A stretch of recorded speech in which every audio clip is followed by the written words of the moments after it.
Boa noite, sejam muito bem-vindos aqui no canal Boi Tricolor. Estamos aqui com mais um episódio 22 do canal. E hoje a gente vai falar um pouquinho mais das desgraças que tem acontecido com o clube nessa semana, sobre como estão destruindo cada vez mais e perspectivas de futuro, de um futuro tipo amanhã que vai jogar contra o Bahia do Rogério Ceni. Então, no começo da semana, depois da humilhação lá em Mirassol, da qual a gente tomou uma sapecada de 3-0, que quase foi um 5 se não fosse o São Rafael no gol, foi saído que vários atletas tinham contas pendentes com o clube, que podia chegar de 2 a 3 meses até de atraso, não de CLT, mas acho que de direito de imagem, essas coisas. O que pode explicar um pouco a moleza que é esse time. Mas aí, quando sai uma notícia dessa de atraso, a gente fica assim, porra, será que eu posso mesmo cobrar os caras? Se fosse eu que estivesse trabalhando e não estivesse percebendo, eu também estaria puto. Provavelmente faria corpo mole ou até pior. E aí o torcedor fica nessa, porra. Como cobrar quando se não cumpre o mínimo, que é o clube pagar os atletas? Eu entendo que é uma proporção diferente de um trabalhador comum com eles. Não faz tanta. Não sei se faz tanta falta assim, como se fosse de um trabalhador, sabe, do cotidiano, assim. Mas mesmo assim, gente, tá errado. O que é errado, tá errado. Tem que pagar. Não tivesse contratado. Se não tem bala na agulha pra bancar, não pega as porra do cara. Nisso os jogadores. Não é que é certo fazer corpo mole, mas porra, também deve ser um puta de um saco toda hora. Dizem que o São Paulo sempre até o final do ano não fica nada pendente no final do ano, mas meu, tem que ter, sabe, dia certo. Mesmo não tem 90 dias. E com isso, depois também tiveram boatos que os jogadores estavam debochando do superávit de São Paulo, até porque eles não recebem, aí acham que tem superávit porque não pagam, mas só uma coisa, não é defendendo a diretoria nem nada, são duas coisas diferentes, galera. Uma coisa é o balanço financeiro, outra coisa é fluxo de caixa. São duas coisas diferentes. Um balanço, ele já vem com as despesas. Então, teoricamente, um balanço você paga. Se você tem um superávit no balanço, é porque com as despesas, se você saiu no azul. Agora, o que você recebe não de um mês, por exemplo, não necessariamente você vai ter no outro mês. Essa quantia já agora. Por exemplo, uma venda parcelada, ela sai no balanço financeiro com valor integral, só que ela vai ser paga aos poucos. E aí o problema do São Paulo maior é o fluxo de caixa.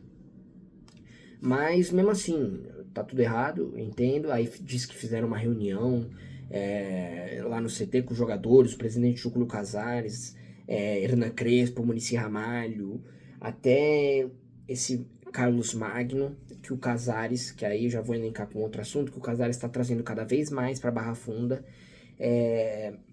Esse cara, indivíduo, é o que diz que o Casares quer como seu sucessor. Ele é formado em Direito pela FMU.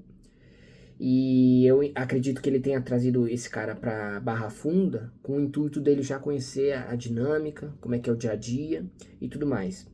E com isso eu só fico pensando, e o Belmonte? Vai continuar lá? Por que já não manda embora? Eu fico pensando de verdade qual é a vantagem do Belmonte continuar, não pedir demissão.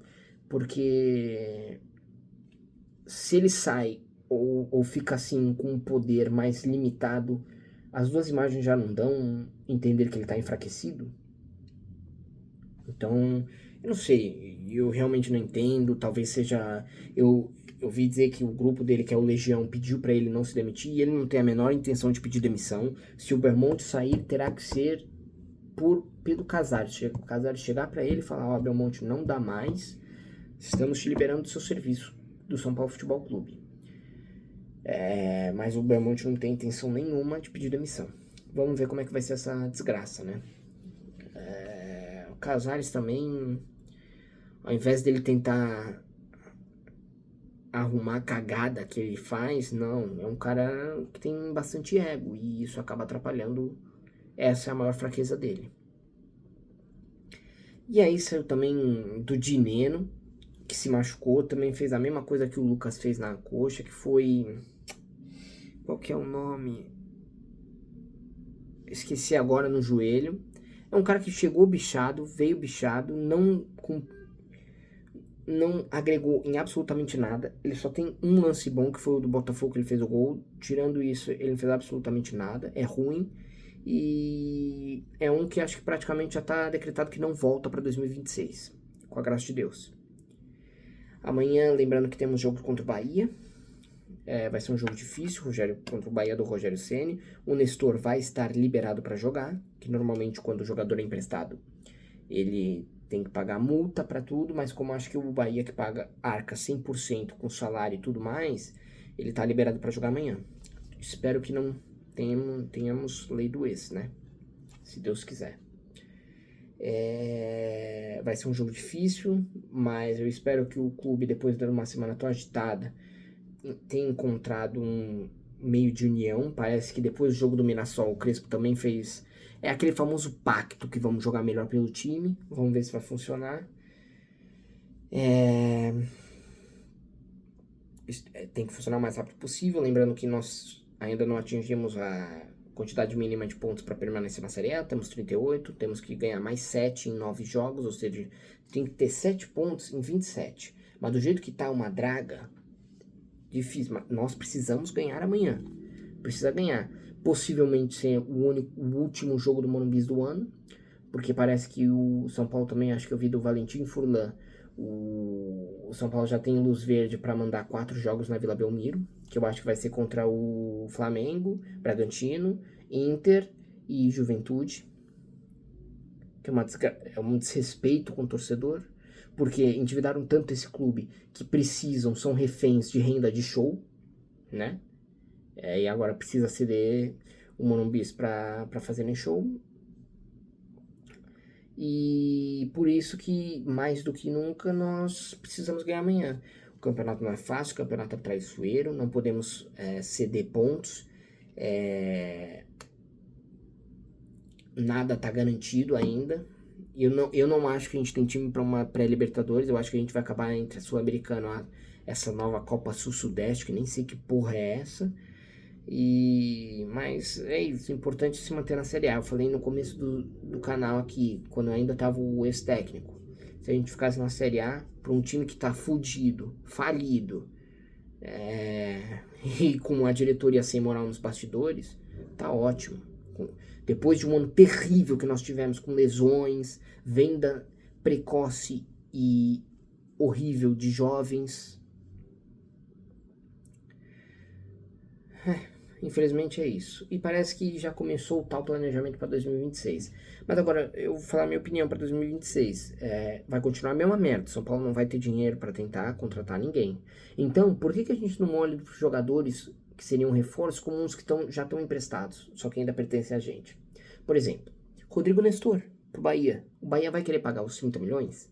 Eu acho que valeria muito a pena a volta dele, porque não é barato, que ele não é tão caro. Já conhece o clube. O Crespo gostava muito dele quando estava aqui. Eu acho que foi inclusive o Crespo que subiu o Nestor. Jogadores que... Esse é um exemplo. Outro jogador, o Eric, que tá bem no Vitória e tá com mercado, parece. Será que também é outro? Não se machuca. O único defeito do Eric é que nem o do Ferreirinha. Toma muita decisão errada. Mas eu acho que o Ferreirinha é mais caro. Então eu acho que tem que vender o Ferreirinha e priorizar esses jogadores que são baratos, não se machucam e que correm o jogo inteiro.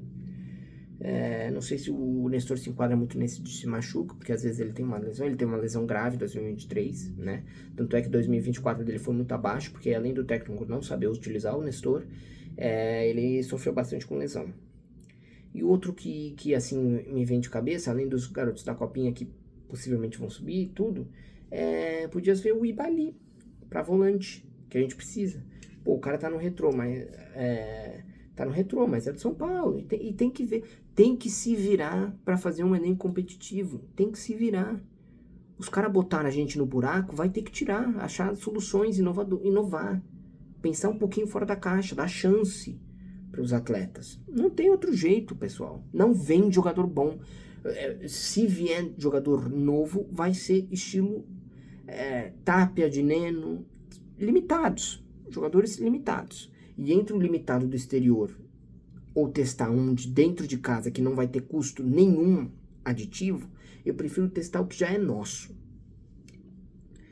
E aí fala, Matias, mas meu, você tá falando de Ibali, Eric. O Eric pode ser rebaixado com o Vitória. O Ibali tá no Retrô, que não sei, tá na Série C.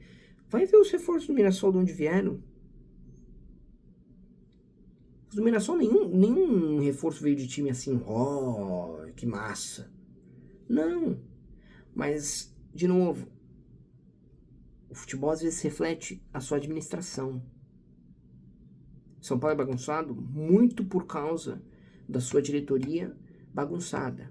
Lógico, os atletas, comissão técnica, eles influenciam nessa bagunça dentro de campo. Agora, nem sempre são os maiores culpados. Quantos técnicos a gente vê aqui? Ó, o Rogério. O Rogério, você não tá fazendo um bom trabalho no Bahia. Por quê? Porque é uma gestão boa ter o Bahia. Ano passado, o Vitória até que tem uma gestão boa. O Carpini fez um bom trabalho lá.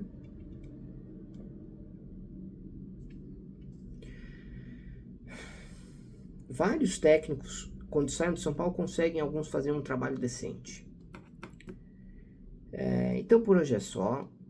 Amanhã a gente vamos ver como é que vai ser o jogo. Amanhã nós vamos fazer vídeo pro Instagram, pós-jogo contra o Bahia. E torcer pro nosso querido tricolor voltar a ser o que era, apesar de demorar, vai demorar. É isso, tenham um bom final de semana e muito obrigado. Até sexta que vem.